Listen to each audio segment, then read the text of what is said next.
உயர்மன்ற குருமார்களுக்கும் செயல்களுக்கும் நன்றி செலுத்துகிறேன்.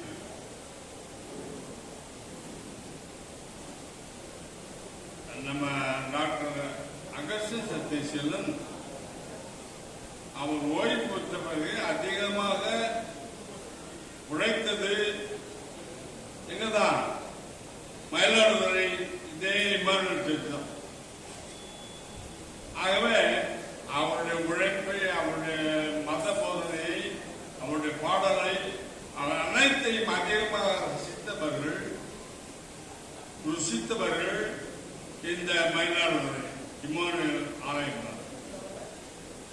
ஆகவே அவரை பற்றி ஒரு வார்த்தை கொள்ளவன்னா நமக்கு தகுதி இல்லை. குறிப்பாக சொல்ல போனால் அவர் இந்த ஆலயத்தை போதனை பண்ண பிறகு ஒரு பாட்டு பாடலாம். முடிக்க போனா அப்போ செக்ஷன் இன்னொரு பாட்டு 2 பாட்டு பாடிதான் முடிப்பார். அந்த 2 பாட்டு எப்படி சொன்னா கீர்த்தனைகள், பழைய கீர்த்தனைகள்.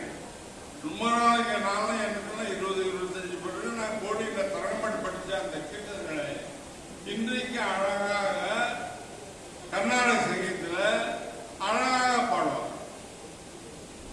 அதே பிரசங்கத்தில் அவருடைய பிரசங்கம் மிக அழகாக இருக்கும். நீண்டு போனாலும் ரசிக்கக்கூடிய அளவுக்கு அந்த அவருடைய பிரசங்கம். ஆகவே அதிகமான பிரசங்கம். குறிப்பாக சொல்ல போனால் இயேசுபாதம் அவர் சொந்தங்கிறது மறைந்தது. இயேசுபாதம் இறந்த பிறகு ஒரு சொந்தம் இருந்துதான் அப்பதான் தெரியும். அவர் மயிலாடுதுறை பிரசங்கம் எடுத்து கொண்டு பொழுது எப்படி அடிக்கடி இருக்கே அப்படின்னு கேட்ட பொழுது ஒரு சொன்ன சொல், எனக்கு இயேசுபாத மைத்தோழர் ரொம்ப வேண்டியவர், சொந்தம், உறவினர் என்ற முறையிலே அவர் சொன்னார். அதோடு மட்டுமல்ல, தம்பி முன்னாள் செயலர் சார்ஜ் சொல்லும்போது அவர் துப்பாக்கி எடுக்கவும் அந்த மாதிரி ஒரு சிந்தனை உள்ளவர், அதோட தொடர்பு உள்ள ஒருவர் நான் இப்பொழுது உங்களுக்கு கூறுகிறேன். நான் சேர்மனாக இருந்த பொழுது பல அணைக்காட்டிலே அவர் பணியாற்றினார். அப்ப அணைக்காட்டில் பணியாற்றும் பொழுது அநேகமாக ஜெயா பட்டு ஓட்டலில் பணியாற்றிருக்க வேண்டும். அப்பொழுது ஒரு கேளுக்கு நான் வேலை கொடுத்தேன். அவன் அந்த இசைக்கு தோற்றத்தை வைத்துக் கொண்டு ஐயருக்கு முருகாடு கிடைத்தாரு இருப்பதாக நான் கேள்விப்பட்டு அப்பொழுது நான் செய்யவேன். அப்பொழுது அந்த ஆண் அவரை என்ன காரணம் என்றால் அவருடைய நாயை துப்பாக்கி எடுத்து சுட்டார்.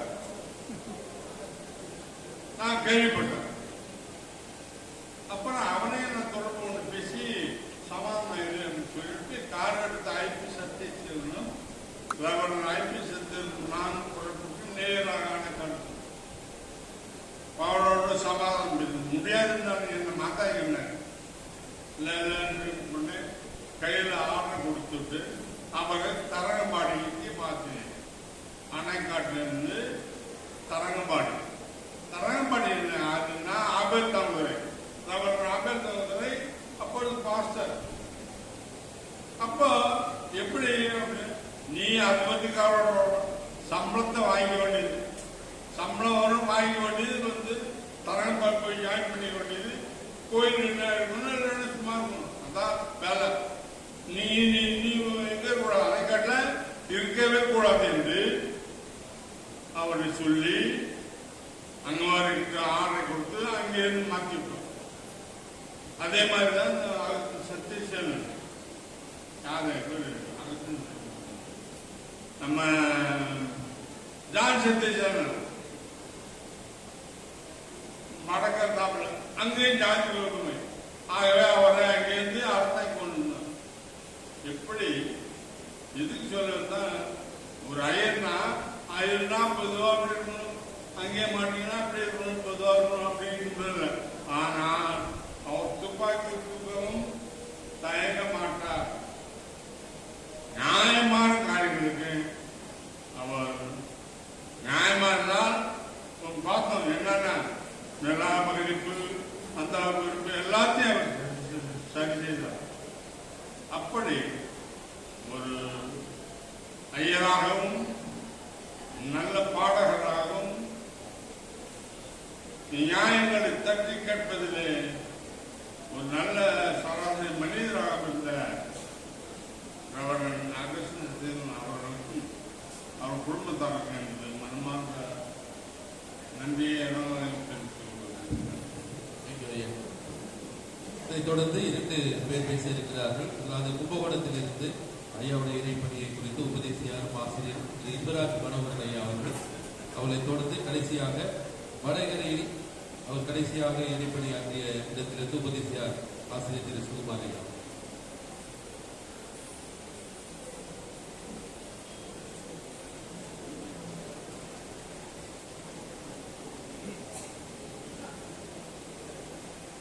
கிறிஸ்துவுக்குள் அன்பானவர்களே, மேடையை வீட்டிருக்கின்ற சபை குருமார்களுக்கும் தமிழ் சுவிசேஷ திறன் திருச்சபையினுடைய 4 செயலாளர் அவர்களுக்கும் மேடைக்கு அமர்ந்திருக்கின்ற உறவினர்கள் மற்றும் நண்பர்கள் அனைவருக்கும் என் பணிவான தோத்திரங்களையும் வணக்கங்களையும் நான் தெரிவித்துக் கொள்கிறேன். ஐயாவை பற்றி எல்லாரும் நிறைய